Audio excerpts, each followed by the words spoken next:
네, 스토리가 있는 뉴스, 스토리 뉴스 시작하겠습니다. 수지 와이스 백악관 비서실장이 오늘 국토안보부 그리고 비밀경호국 그 고위급 관계자들을 전부 다 불러 모아서 하는 그 긴급 보안 회의를 소집을 했습니다.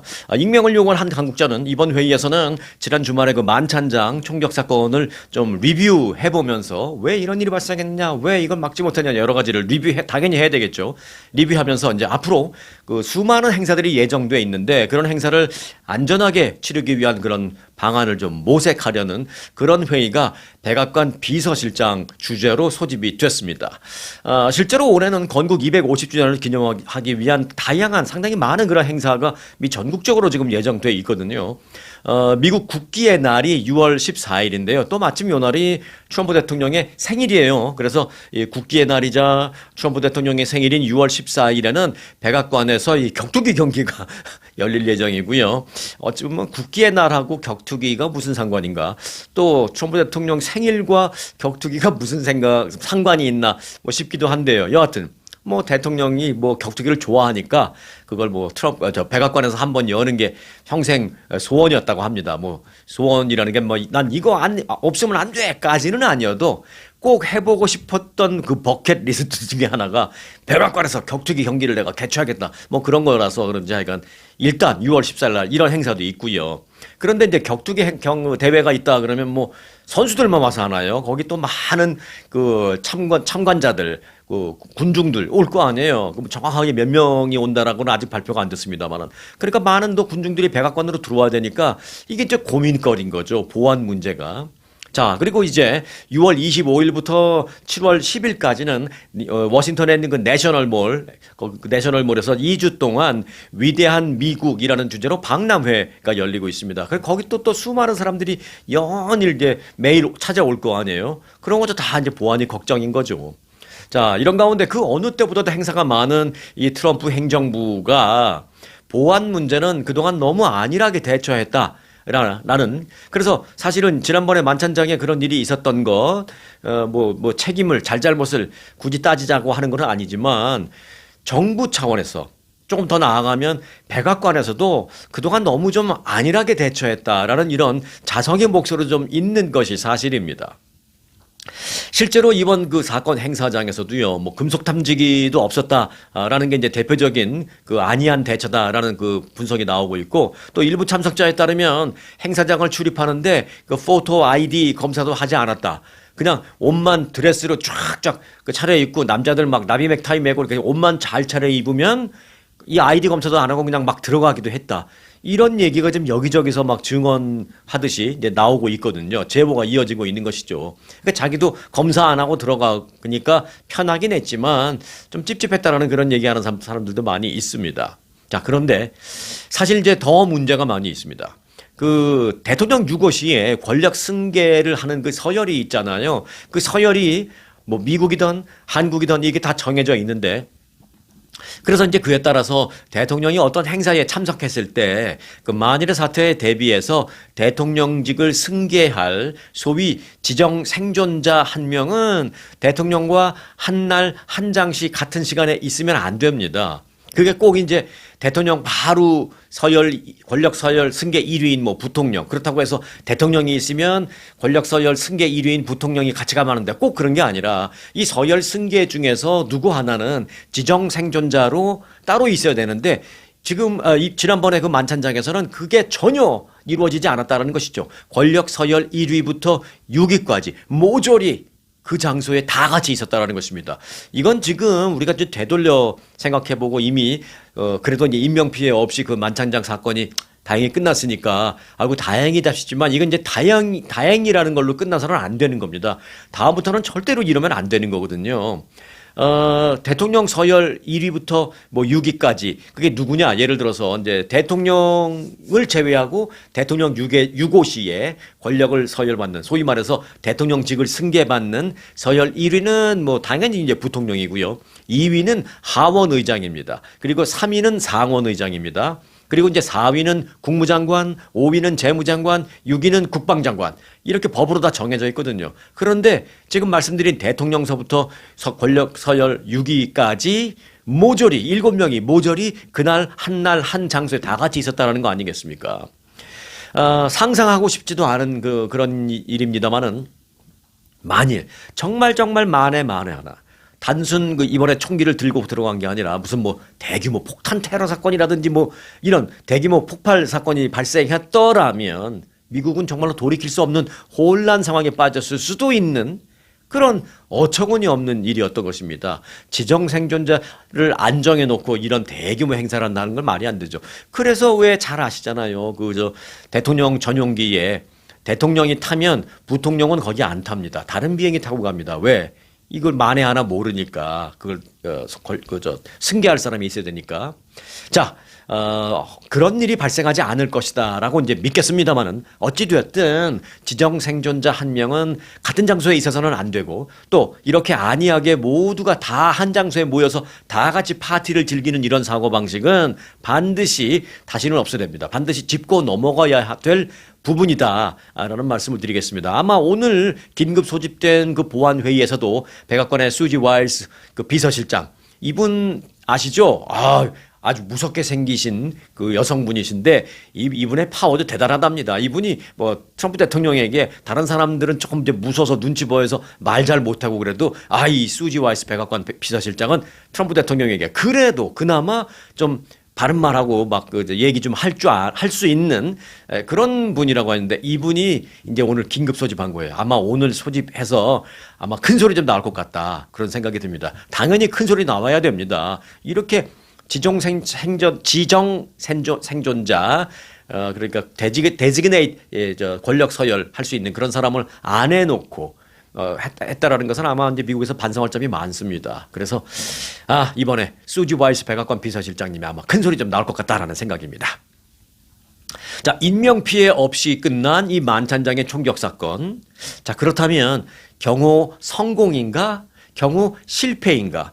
인명 피해가 없었다라는 점에서 경우 성공이냐? 아니면 일단 이런 일이 발생했다라는 점에서 경우 실패이냐? 한번 짚어볼 부분이 있습니다. 간단하게 짚어볼게요. 트럼프 대통령이 참석한 그 만찬장 총격 사건을 놓고 비밀 경호국의 요인 경호 작전 성공이냐 실패냐 성패 여부가 이제 도마에 올랐습니다. 여러분은 어떻게 생각하십니까? 여하튼 단 한 명도 인명 피해가 없었잖아. 그러면 된 거지. 경호라는 게 그런 거 아니겠냐라는 측면에서는 성공이라고 생각하시는지요? 아니면은 그렇게 총 들고 행사장 근처까지 막 난입할 수 있었다라는 것 자체가 실패라고 생각하시는지 여러분은 어떻게 생각하시는지 저도 궁금합니다. 요 얘기 들으시고 난 다음에 영상 다 보시고 댓글로 여러분의 의견도 좀 주시기 바라겠습니다. 자, 여하튼 당시 총격범이 행사장 안으로 들어가려다가 그 위층에서 이제 아래층에 볼륨 연회장으로 가려는데 이제 그 중간 단계에서 이제 잡힌 거죠. 그 위층에서 비밀 경호국 요원들과 총격전 끝에 이제 아래로 내려가는 계단 바로 앞에서 제압당했습니다. 자, 이게 팩트입니다. 이게 팩트. 요 상황만 놓고 경호가 성공한 것이냐 실패한 것이냐를 한번 판단해 볼 필요가 있다라는 것이죠. 이 제압됐다라는 측면으로 보면 경호가 물론 성공했다라고 볼 수도 있겠습니다만은 이런 일이 발생했다라는 자체만 놓고 보면 또 경호가 실패했다라고 볼 수도 있습니다. 일단 사건 당시를 보면 총격범은 호텔 객실 10층, 호텔 그 10층에 투숙해 있었습니다. 그는 자신의 가방에 산탄총이라는 건 샷건이에요. 펑 하고 막 총알이 수십 발이 한꺼번에 나가는 거, 그 샷건 그리고 일반 권총 또 흉기를 담은 그 여러 가지 그 작은 가방들 이걸 다 큰 가방에 때려 넣고 자기 투숙 그 객실에서 빠져나와서 계단을 통해서 아래층에 있는 행사장으로 이동을 하려고 했습니다. 이후에 비밀 경호 요원들이 이제 많이 있으니까 이걸 내가 천천히 걸어가다가는 저지당해서 결국은 행사장에 못 들어가겠구나라는 생각을 한 거죠. 그래서 어느 정도 순간 이렇게 고민하고 있다가 갑자기 거기서부터 비밀 경호원들 사이를 뚫고 막 뛰어서 달려나가기 시작했습니다. 그는 마치 달리기 선수처럼 이동했습니다. 굉장히 빨리 뛰었습니다. 당황한 요원들은 처음에는 깜짝 놀라서 이게 뭐지? 이거 무슨 상황이지? 그래서 경호원 몇 명은 이렇게 쳐다보고 심지어 어떤 경호원은 비켜주더라고요. 막 뛰어가니까. 저는 그거 보고 저 사람은 뭐 하는 사람이지라는 생각이 들었습니다. 영상 보신 분들은 어떨지 모르겠습니다만은 이렇게 이렇게 문 앞에, 문은 아니죠. 뭐 이렇게 저지하는 어느 그 라인 앞에 이렇게 서 있는데 확 뛰어가니까 어느 사람 그 경호는 비켜주더라고요. 뭐 비켜준 건지 자신도 모르게 깜짝 놀라서 비키게 된 건지는 모르겠습니다만은 여하튼 저 막지 않고 다리라도 걸든지 몸이라도 던지든지 해서 막아야 되는데 이렇게 비켰습니다. 여하튼 그래서 처음에는 뭐 그렇게 막 비켜주는 사람 뭐 이렇게 피하는 사람 등등등 또 쳐다보고만 있는 사람 있다가 결국에는 순식간에 막 이제 여러 명을 뚫고 나간 다음에 결국은 나중에 끄트머리에 가서 여러 명의 요원들이 덮쳐서 그를 제압했습니다. 마치 저거 보는 것 같았어요. 풋볼 보는 것 같았어요. 트럼프 대통령도 그렇게 얘기했습니다. 그 사람 그 총격범 뛰어가는 거 보니까 마치 풋볼 선수가 막 공 들고 뛰어가는 것처럼 굉장히 빨리 가더라. 뭐 이런 얘기를 했습니다. 실제로 그렇게 풋볼 선수가 공 들고 뛰는 것처럼 이렇게 막 빠져나가다가 막판에 터치다운 되기 전에 제압 당한 거죠. 그러니까. 자, 체포 직후에는 요원들이 잡아서 바닥에 엎드려 놓고 상의를 다 웃옷을 다 벗겼죠. 왜? 그 혹시 위에 상의에 그 폭탄 조끼 같은 걸 입고 있는지를 확인해 보기 위해서 이제 웃옷을 벗겼습니다. 그래서 사진을 보면 바닥에 제압당한 앨런이 총격범이 우통을 벗고 있는 사진을 많이 보셨을 겁니다. 그 이유는 바로 상의를 다 벗겨서 폭탄 조끼가 있는지를 확인하기 위해서 그런 일이 있었던 것입니다. 여하튼 만약 그 총격범이 계단을 내려가는 데 성공해서 그 행사장으로 진입을 했다면 상당한 인명피해가 발생할 수 있었다라는 것입니다. 자, 이와 관련해서 전직 비밀 경호국 요원이었던 티모시 레볼레라는 사람은요, 이번 경호는 자신은 성공적이었다라고 평가하겠다 이렇게 말을 했습니다.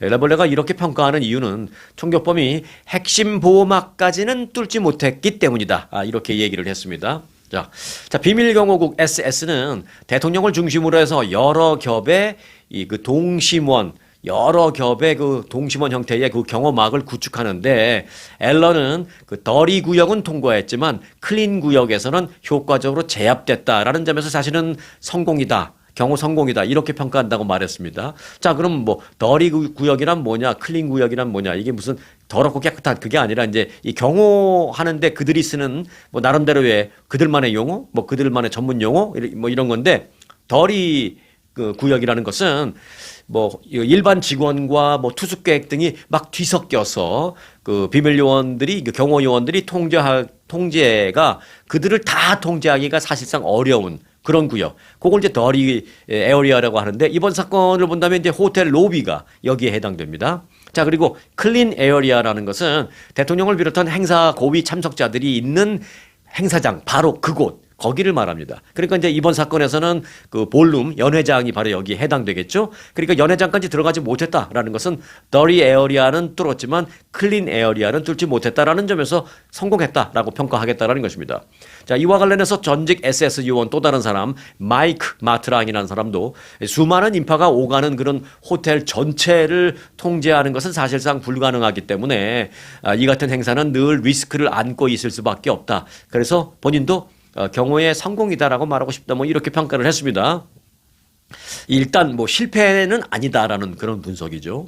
하지만 실패라는 평가도 있습니다. 특히 이제 출입구 앞에 금속 탐지기도 없었다라는 점, 그리고 출입자들의 포토 아이디도 제대로 검사하지 않았다라는 점, 그리고 무엇보다도 여러 종의 총기로 중무장을 한 그 사람이 하루 전에 호텔에 투숙해서 호텔 이곳저곳을 둘러보고 미리 답사해보고 그렇게 할 수 있었다라는 점만으로도 이건 실패다라는 분석도 있습니다.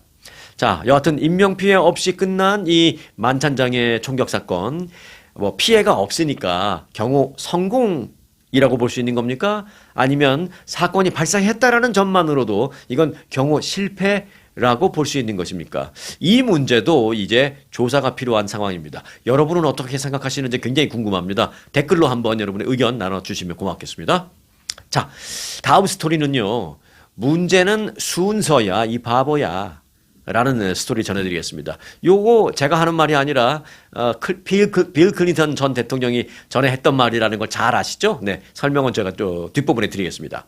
자, 미국과 이란 간의 그 2차 종전 협상이 지금 대면 접촉 없이 트럼프 대통령이 전화로 하자. 뭐 할 말 있으면 전화 걸어. 뭐 이렇게 이제 하고 있는 상황이 지금 진행되고 있는 상황이잖아요.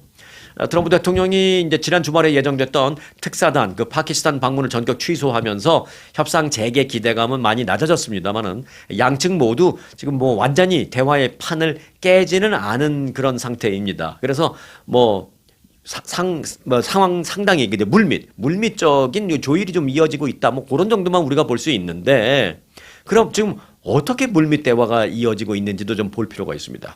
자, 일단 중재국인 그 파키스탄은 미국과 이란 간의 그 간극 의견 차이를 좁히기 위한 협상이 계속 진행 중에 있다라고는 말했습니다. 어제. 그래서 뭐 저는 그 부분만 보고도 좀 아이고 다행이다라는 생각이 듭니다.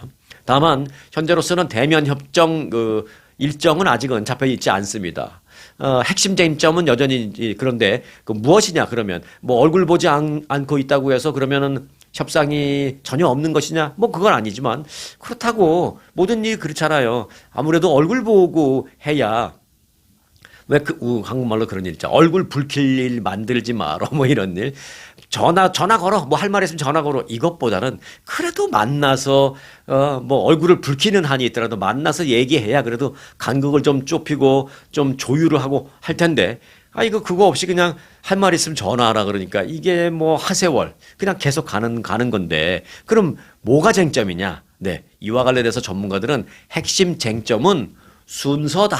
이렇게 말하고 있습니다. 이게 무슨 말이냐? 자, 이란은 새로운 협상안을 통해서 전쟁 종료, 그리고 호르무즈 해협의 통행 문제, 뭐 핵 문제 등 여러 가지가 있는데 새로운 협상안을 통해서 여러 가지 문제를 논의하고 그 순서를 정해놓고 싶다. 이렇게 말했다고 합니다. 이란 측의 얘기예요. 그게 뭐냐? 순서를 첫 번째 순서가 뭐냐? 전쟁 종료, 그 다음에 호르무즈 해협 봉쇄된 거 푸는 것, 그리고 세 번째가 핵무기 프로그램 문제. 이렇게 순서를 정해놨다라는 것입니다. 그러니까 핵 문제를 맨 뒤로 놓겠다라는 얘기죠.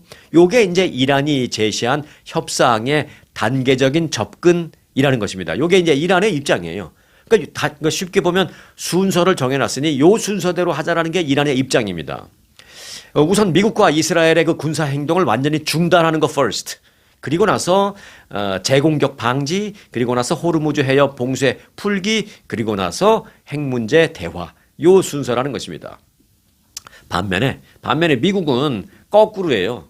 그래서 지금 이제 대화 안 되고 있는 겁니다. 미국은 거꾸로입니다. 무슨 소리? 핵 문제 대화 first 이겁니다. 핵 프로그램 얘기 먼저 하자라는 것입니다. 그래서 이제 미국은 핵 문제를 협상 초기부터 이것부터 해결해야지 그 다음 걸 해결할 수 있다라고 그래서 지금 이란하고 그게 안 맞는 거예요. 순서가 지금 안 맞는 거예요. 이란은 공격 중단을 먼저 선언해라. 미국은 무슨 소리 하는 거야. 핵 프로그램 동결 내지는 폐기 먼저 선언해라. 그러면 공격 중단할게. 이게 지금 완전히 그 거꾸로 되어 있다는 것입니다. 순서가. 협상 순서를 둘러싼 입장 차이가 매우 크기 때문에 지금 어려운 상황이다라는 것입니다.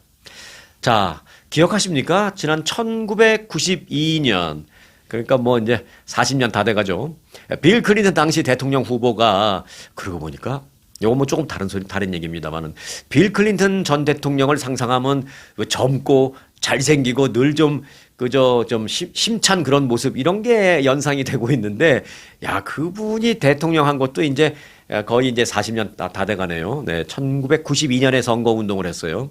자, 빌 클린턴 당시 그 대통령 후보가 선거 운동을 하면서 상대를 향해서 한 유명한 말이 있죠. 문제는 경제야 이 바보야. 라는 그 말을 날리면서 순식간에 그 말이 유행어가 되었습니다. 그래서 그 덕분에 대통령이 당선됐습니다. 왜냐하면 왜 이 말을 했냐면 그 전에 조지 W 부시 대통령이 이제 전쟁을 치른 바 있잖아요. 이라크 전쟁 이런 거. 이제 그 여세를 몰아서 대통령이 되려고 막 했었습니다. 우리나라가 더 강력한 나라가 돼야 되고 이라크를 무찔러야 되고 막 이런 그걸 갖고 계속 선거 운동을 했는데 빌 클린턴 대통령이 또 얼마나 머리가 좋아요. 거기서 분위기를 확 바꿔버렸습니다. 우리 노모 전쟁. 우리 이제 이 전쟁은 이걸로 끝. 문제는 우리나라 국민들, 서민들, 국민들의 민생 경제 이거를 올려주는 게 그게 포인트야 하면서 it's a economic stupid 그랬죠. It's a economic stupid. 문제는 경제야 이 바보야. 그러면서 그게 순식간에 이 말이 화제가 되면서 와 하면서 인기 스타가 되면서 대통령이 당선이 됐습니다. 그래서 제가 그 말을 인용해 보면 이 자금의 그 이란 전쟁 종전 협상과 관련해서는 어떤 이슈를 먼저 해결하고 어떤 이슈를 나중에 해결해야 하는 것인지 그 순서가 중요하다라는 생각입니다. 그래서 문제는 경제야 이 바보야가 아니라 문제는 순서야 이 바보야. 요게 딱 들어맞는 그런 상황이다라는 생각이 들어서 요 말이 떠올랐습니다. 진짜 지금 이란 전쟁 그 종전 협상 그 대화 국면과 관련해서는 문제는 순서야 이 바보야라는 생각이 듭니다. 한번 그 순서가 어떻게 될지는 좀 우리가 지켜보도록 하도록 하겠습니다. 자, 이란 전쟁을 둘러싸고 미국과 영국 간의 관계가 지금 냉각돼 있죠. 영국이 막 미국 안 도와주잖아요. 트럼프 대통령은 그래서 처음에 막 삐지기도 했고 화내기도 했다가 영국에 도움이 필요하다. 영국 군사 지원 해달라 그래서 영국이 안아준다 그러니까 필요 없어. 우리가 영국 도움 필요해서 도와달라 그런 거 아니야. 니들이 도와주는지 안 도와주는지 한번 보려고 시험해 본 거야. 막 이러잖아요. 그게 꼭 이제 영국뿐만이 아니라 프랑스도 그랬고 뭐 유럽 각국에 대해서 도와달라고 그랬다가 안 도와주니까 한번 해본 소리야. 니들이 도와주나 안 도와주나. 내가 안 도와주는 나 다 기억할 거야. 이러면서 지금 굉장히 사이가 안 좋잖아요. 최근 수십 년 만에 지금 가장 미국과 영국의 관계가 좀 서먹서먹한 좀 경색되어 있는 그런 관계입니다. 요런 상황에서 영국의 찰스 3세 국왕이 어제 미국을 방문했어요. 그것도 그냥 온 게 아니라 국빈 방문을 했습니다. 자, 나흘간의 일정으로 국빈 방문을 어제부터 시작했습니다. 트럼프 대통령의 초청으로 미국을 방문한 건데 트럼프 대통령은 어제 백악관에서 국왕 부부를 맞이했습니다. 어제는 뭐 큰 중요한 행사는 없었어요. 백악관 뒷뜰을 이렇게 둘러보고 정원을 살짝 거닐면서 가벼운 환담을 나눈 정도. 그리고 나서 이제 숙소로 이제 국왕 부부는 돌아갔습니다. 그리고 어제 이제 일정은 일단은 비공개로 치루어졌습니다. 백악관이 그 푸울 기자단에게 제공한 그 간략한 행사 관련 자료에 따르면 트럼프 대통령 부부와 찰스 3세 부부는 백악관 그린룸에서 티타임을 먼저 한 뒤에 백악관 이 주변 정원을 이렇게 둘러보는 것을 끝냈습니다. 제가 이제 백악관이 푸울 기자단에게 제공한 내용에 따르면 그렇게 말씀드렸잖아요.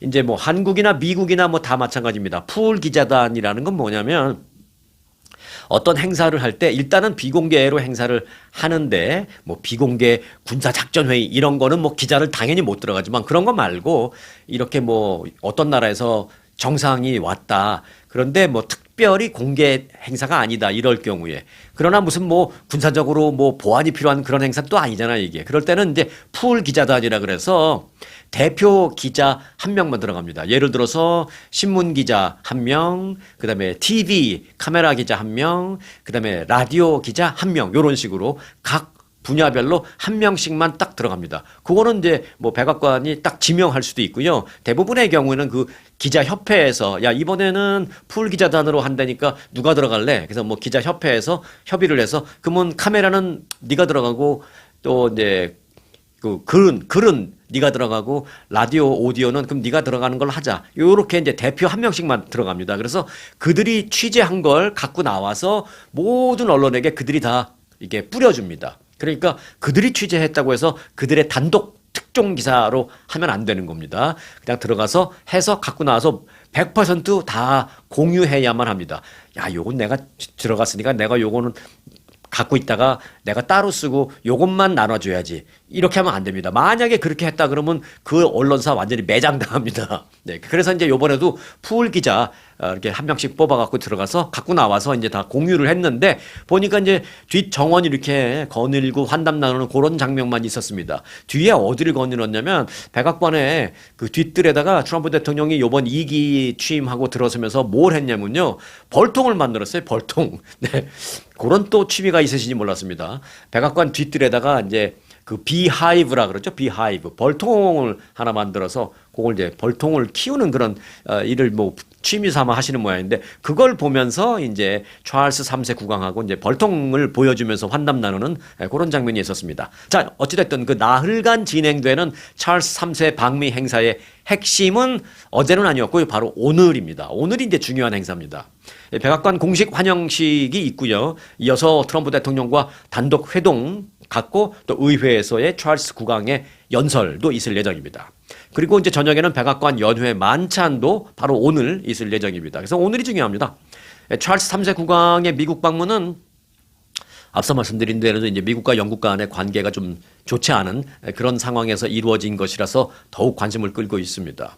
올해 들어서 트럼프 대통령의 뭐 그린란드 편입, 야심 등등으로 이제 균열된 미국과 유럽 간의 관계, 그리고 이제 영국도 마찬가지고 트럼프 대통령이 이란 전쟁과 관련해서 영국의 군사 협력을 요청했지만 영국의 그 키어 스타머 총리, 사실은 이제 국왕은 어떤 권력은 없죠. 결정권은 없죠. 어떤 상징적인 인물이죠. 그런데 영국의 총리가 결국은 이제 대통령 역할을 하는 건데 총리가 미국에 대한 군사협력 거절했잖아요. 예, 그래서 이제 좀 더 악화된, 경색된 그런 상황인데 뭐 그 결정권은 없고 파워는 없다고 하더라도 또 영국에서는 또 이제 국왕에 대한 그런 또 상징적인 그런 의미가 있으니까 국왕이 와서 얼마나 이걸 풀어줄지, 또 트럼프 대통령이 대놓고 하지 못할 말 국왕에게 하면 또 가서 전달할 거고, 또 키어 스타머가 대놓고 하지 못할 어떤 말들 국왕이 또 와서 했을 수도 있습니다. 이제 그래서 이제 좀 조율되는 역할을 했을 수는 있겠죠.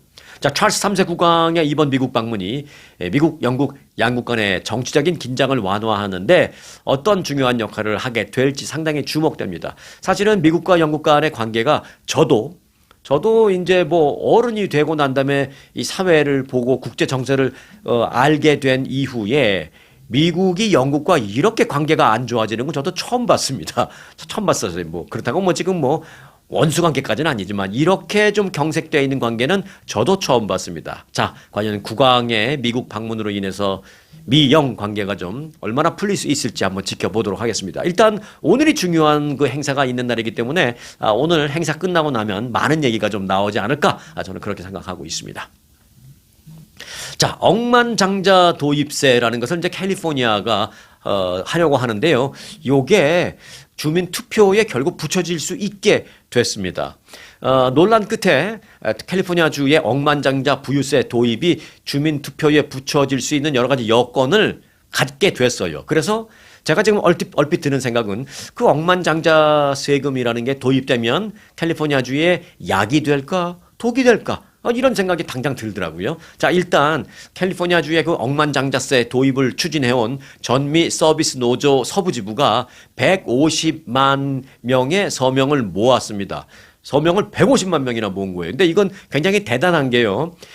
주민투표 안건으로 올리기 위해서는 충족돼야 하는 요건이 뭐냐면 87만 5천 명 이상의 서명을 받으면 주민투표에 붙여질 수 있습니다. 그런데 그 87만 5천 명의 서명을 받지 못해서 주민투표까지 올려지지 못하는 경우도 숱하게 많거든요. 그런데 이게 87만 5천 명을 넘어선 게 아니라 150만 명을 넘어섰어요. 그러니까 대단한 거죠.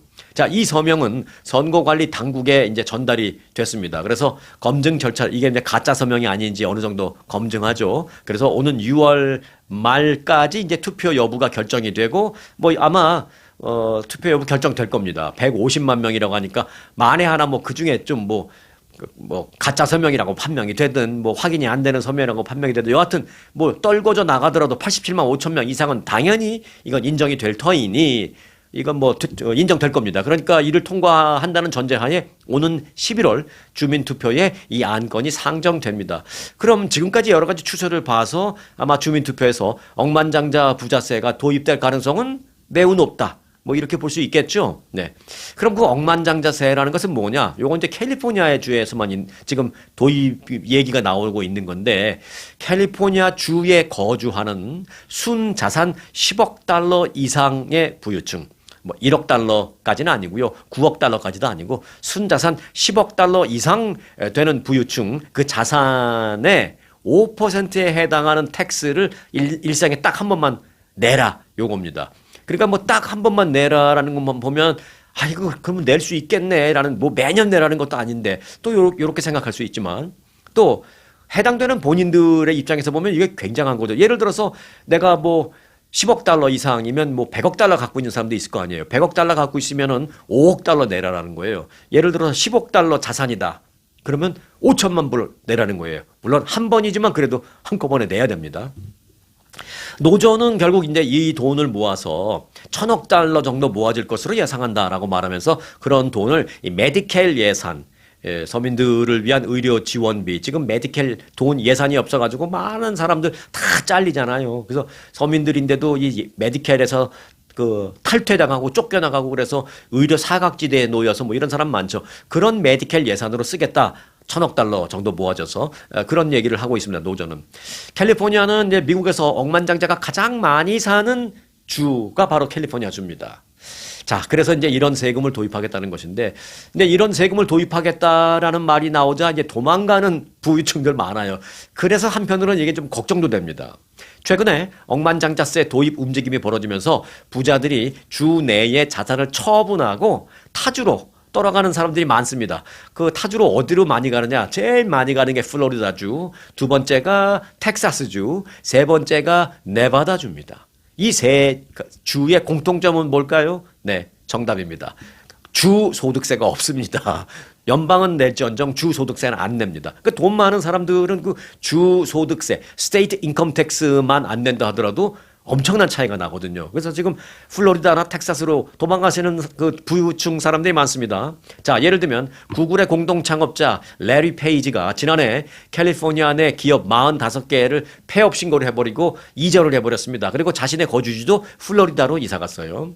또한 세르게이 브린 구글의 공동 창업자도 플로리다와 네바다에 부동산을 사서 갔습니다. 그리고 마크 저커버그 메타 CEO 역시 플로리다에 주택을 샀습니다. 뿐만 아니라 피터 틸, 이 페이팔의 창업자, 그리고 트래비스 캘러닉 전 우버 CEO, 또 레리 앨리슨 오라클 창업자 등도 모두 캘리포니아의 부동산을 처분하거나 곧 떠날 계획이다라고 밝힌 바 있습니다. 이게 줄줄이 막 가겠다는 거예요. 결국 이제 억만장자 세금 도입이 약이 될까? 독이 될까라는 생각을 한번 좀 해보게 되는 그런 상황입니다. 여러분의 생각은 어떠신지요? 또 여러분 생각 있으신 분, 그래도 그 사람들 가더라도 그래도 이 세금을 얼마를 거칠 거 아니냐? 그러면 결국 좋은 곳에 쓰면 약이 되겠지라는 생각 가지실 수도 있고요. 아니면 결국 그러다 다 망해 독이 될 거다라는 생각도 가지실 수 있는데 여러분의 생각 어떻습니까? 한번 댓글로 보내주시기 바라겠습니다. 자, 다음 스토리는요. 일론 머스크가 앞으로 돈놀이도 할 모양이다. 라는 스토리입니다. 예. 뭐 제가 재밌게 표현해서 뭐 돈놀이다라는 표현을 했는데요. 그건 좀 그렇고 좀 점잖게 표현을 한다면 일론 머스크가 제2금융권에 발을 들이는 모양이다. 뭐 이렇게 표현도 가능합니다. 일론 머스크가 SNS 플랫폼 X를 갖고 있잖아요. X. 그 X에 금융 기능을 추가할 예정입니다. 보도에 따르면 그 X 내에 은행과 그 결제 플랫폼을 더한 그런 기능, 소위 그 가칭, 지금 가칭인데 아마 이름이 이렇게 정해질 겁니다. 아마 기억해 놓고 계세요. X머니라는 기능을 추가할 겁니다. 곧 공개할 예정입니다. 현재 서비스를 테스트 중에 있는데요. 그 X머니는 현금 저축 시에 6%의 이자율을 적용시켜 준다고 합니다. 그리고 X머니를 통해서 결제 시에 3%의 캐시백을 제공하는 형태가 될 것이라고 합니다. 그러면 이거 제가 봤을 때는 뭐 소위 대박 날 수 있을 것 같아요. 왜냐하면 지금 현금 넣어놓으면 6%의 이자 준다? 지금 6% 이자 주는 데 없어요. 제일 이자가 조금 제일 많이 제일 안 주는 데가 어디예요? 네. 제1금융권이라는 은행이잖아요. 은행에 넣어놔봐야 이자 얼마 나옵니까? 뭐 얼마 안 나올걸요? 뭐 2% 3%밖에 안 나올걸요? 그리고 이제 그 바로 조금 위에 조금 더 주는 데가 뭐냐면 저도 조금 뭐 계좌를 갖고 있습니다만 로빈훗이라는 거 있잖아요. 로빈훗에서 돈을 넣어놓고 그 로빈훗 앱을 이용해서 이제 주식 내가 이제 주식 거래를 좀 할 수 있죠. 뭐 구글 몇 주, 뭐 비트코인 또 뭐 얼마치 갖고 있고 또 뭐 엔비디아 몇 주, 그걸 다 이제 로빈훗이라는 앱을 통해서 할 수 있잖아요. 그런데 로빈훗을 통해서 그렇게 할 때 예를 들어 로빈훗에 돈을 갖다 놔야 될 거 아니에요. 예를 들어 뭐 3만 불 갖다 놓고 내가 한 2만 불은 주식 샀어요. 그래서 이제 주식이 따다닥 한 2만 불어치 있고 10,000불 정도는 예를 들어서 그냥 거기다 가만히 그 바잉 파워라고 하거든요. 그걸 이제 돈 그냥 가만 놔두는 거. 거기다 그냥 10,000불 정도 가만 놔둔다. 그러면 여기 로빈훗이 여기다가 이자를 줘요. 그런데 지금 얼마를 주냐? 4.25% 줍니다. 4.25%를 주는 것도 은행보다 난 거예요. 그런데 X에다 넣어놓으면 6%를 준다면 꽤 괜찮을 겁니다. 그래서 6%는 쉽지 않은 이자율 지급인데 그렇게 실제로 그렇게 한다면 대박 날 수도 있습니다. 그리고 또 거기서 뭐 크레딧 카드 쓰는 것처럼 뭐 이렇게 결제하고 그럴 때 캐시백을 3% 준다. 내가 100불어치 샀는데 3불이 들어와. 그리고 뭐 한 달에 이거 100불 저거 50불 뭐 이거 30불 뭐 이렇게 쓰다 보니까 한 달에 뭐 한 1000불을 썼어요. 그러면은 30불 나한테 돌아온다라면 이거 짭짤하거든요. 그리고 이제 쓰지 않고 넣어둔 돈에 대해서는 6% 6% 이자를 준다. 이거는 꽤 괜찮은 조건이거든요. 3% 캐시백은 조금 부족하긴 하지만 이자 6%꽤 괜찮습니다. 그러면은 이제 많은 사람들이 이제 이용할 수도 있습니다. 또 별도 수수료 없이 P2P 개인 대 개인, person to person, 개인 대 개인 송금이 가능한 기능을 합니다. 지금도 뭐 벤머라든지 뭐 젤이라든지 뭐 이런 것들 뭐 수수료 없이 송금이 가능하지만 뭐 X에서도 그렇게 할 수 있다라면 또 많이 할 수도 있습니다. 그리고 이용자의 그 XID를 담은 비자, 데빗 카드까지 발행해 주겠다라는 거 아니겠습니까? 그래서 그 안에서 할 수 있는 게 많죠. 그래서 일론 머스크가 뭐라고 하냐면 X 이용자가 원한다면 그 X 앱 안에서 우리 기본적으로도 트럼프 대통령도 맨날 X에다가 뭐 올리잖아요, 글. 전쟁도 X에다 올리는 글로 전쟁도 죽였다 막 올렸다, 뭐 전쟁도 벌렸다, 중단했다, 막 그거 다 하잖아요. 그 X를 이용하는 사람들이 X 앱 안에서 모든 일상생활을 돈 보내고 받고 이거 사고 받고 뭐 결제하고 받고 이자율도 받고 하는 걸 다 할 수 있는 수준이 되길 바란다. 일론 머스크가 그렇게 얘기했습니다. 네, 그런데 이제 이게 무슨 전혀 없던 걸 일론 머스크가 기발한 거 한 거냐? 그건 절대 아닙니다. 지금도 많이 있습니다. 대표적인 게 이제 중국의 위챗이죠, 위챗. 그거가 매우 유사한 형태입니다. 위챗이 뭐냐? 쉽게 말해서 중국판 카카오톡입니다. 네. 그러니까 위는 WE, 우리라는 것이고 챗은 채팅한다라는 것에서 위챗. 이게 이제 중국의 대표적인 건데 한국의 카카오톡.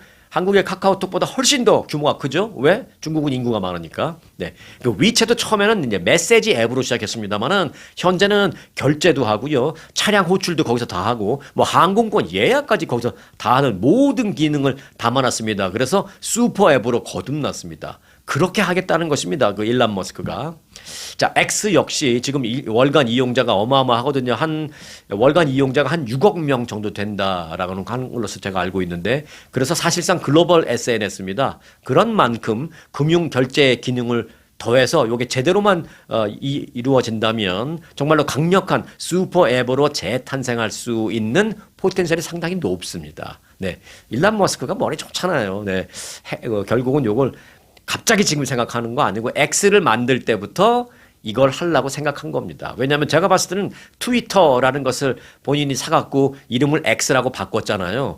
나는 왜 그때 생각했어요. 트위터라는 이름 좋은데 왜 X로 바꿀까라는 생각했을 때 아마 이것까지 방점을 찍어놓고 길게 보고 아마 이름을 X로 바꿨던 것 같습니다. 왜냐하면 뭐 트위터 페이, 뭐 트위터 뭐 결제 이게 너무 말이 길잖아요. 근데 엑스페이, 엑스머니 이러면 쉽잖아요. 그래서 트위터를 사서 아예 여기까지 큰 그림을 그려놓고 X로 이름을 바꾼 것 같다는 생각, 요건 제 생각입니다. 그런 생각이 듭니다. 다만 이제 뭐 걸림돌도 있어요. 규제가 걸림돌입니다. 엑스머니는 뉴욕 등 미국 내 여러 지역에서 결제 라이센스를 받지 못했습니다. 미국에서 이런 결제 행위를 하기 위해서 그 결제 기능을 갖기 위해서는 50개 주 전체 다 한 주도 빠짐없이 전체 다 결제 라이센스를 받아야 됩니다. 그런데 뭐 대부분의 주에서는 이제 라이센스를 받았는데 뉴욕주 등 몇몇 주에서는 아직 결제 라이센스를 못 받았어요. 그래서 이제 그걸 싹 다 받는 게 지금 관건입니다. 그래서 과연 이제 얼마나 빨리 일론 머스크가 라이센스를 다 50개 주를 다 라이센스를 채울지 요게 좀 관건인데 제가 이제 그럼 받으면 되지 뭐가 걱정이야라고 생각하시는 분들도 있는데 제가 왜 요게 이제 관건입니다라는 말씀을 드리냐면 사실은 일론 머스크가 이걸 하겠다라고 얘기한 거는 이번이 처음이 아니라 작년인가 재작년 꽤 오래전부터 얘기를 했어요. 근데 라이센스를 그 몇몇 주정부한테 뭐 밉보여서 그러는지 그 몇몇 주한테 계속 라이센스를 못 받고 있어요. 그래서 굉장히 오랫동안 한 1년 넘게 지금 못 받고 있어서 과연 지금까지 못 받고 있는 그 주의 라이센스를 궁극적으로 받을 수 있을까라는 부분은 조금 우리가 볼 필요가 있다라서 그래서 이제 제가 요게 좀 관건입니다라는 말씀을 드리는데 뭐 모르겠습니다. 일론 머스크가 이제 제주껏 남은 몇 개 주의 라이센스를 어떻게 받아낼지 그것만 받아내면 제가 봤을 때는 비즈니스 자체는 엄청날 수 있다. 저는 그렇게 생각합니다.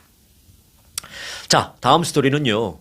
이게 욕이냐 유머냐 라는 스토리 전해드리겠습니다. 어떻게 들으면 유머고 어떻게 들으면 욕하는 것 같고 약간 그렇습니다. 트럼프 대통령의 배우자 이 멜라니아 여사 영부인이죠. 이 멜라니아 여사가 어제 그 자신에 대해서 곧 과부가 될 것 같다 라고 말한 그 방송인 지미 키멀을 강하게 비판하면서 지미 키멀 라이브 쇼, 톡쇼를 방영하는 ABC 방송에 대해서 엄정한 대응을 촉구했습니다. 지미 키멀은 지난 23일 그 방송에서 이런 말을 했습니다. 이틀 뒤에 백악관 출입기자협회 만찬이 있을 텐데 우리의 영부인님 멜라니아가 여기 와 있습니다. 너무 아름답네요.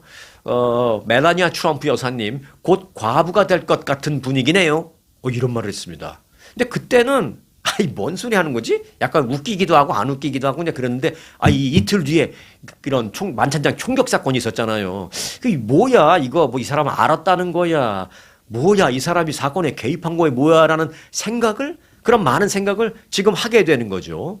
그럼 물론 이 발언은 만찬장 총격 사건이 있기 이틀 전에 한 말이었기 때문에 그때는 크게 놀라거나 이상하게 생각한 사람이 많이 없었습니다. 하지만 이 발언은 이틀 뒤에 실제 총격 사건이 발생해서 트럼프 대통령이 피격 위기를 넘기면서 지금 재조명되고 있는 겁니다. 누구한테? 특별히 이제 멜라니아 여사한테는. 그래서 멜라니아 여사는 지미 키멀의 그 증오와 폭력을 조장하는 이 같은 발언은 코미디가 아니다. 더 이상 유머가 아니다. 이렇게 비판했습니다.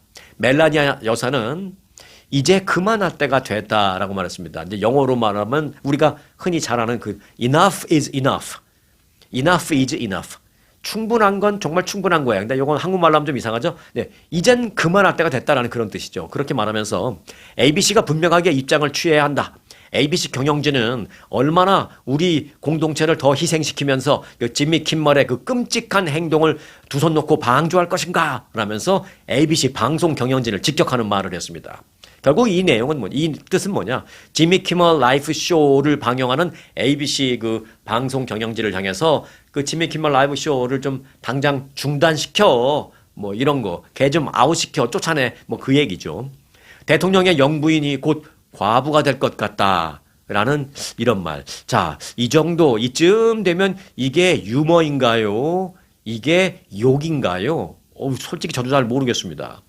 유머도 욕으로 들리기도 하고 욕도 유머라고 하는 정말 헷갈리는 시대에 우리는 살고 있다라는 생각이 들기도 합니다. 여러분은 어떻게 들리십니까? 네. 의견을 댓글로 또 주시면 감사하겠습니다. 저에게 여러분들의 댓글은 많은 도움이 돼요. 네. 제가 많은 생각을 하는데 많은 도움이 된다는 거 아시고 귀한 댓글 보내주시면 고맙겠습니다. 자, 오늘은 여기까지 하겠습니다. 이 끝까지 함께 해주신 분들에게는 특별한 감사를 드립니다. 오늘 영상 마칩니다.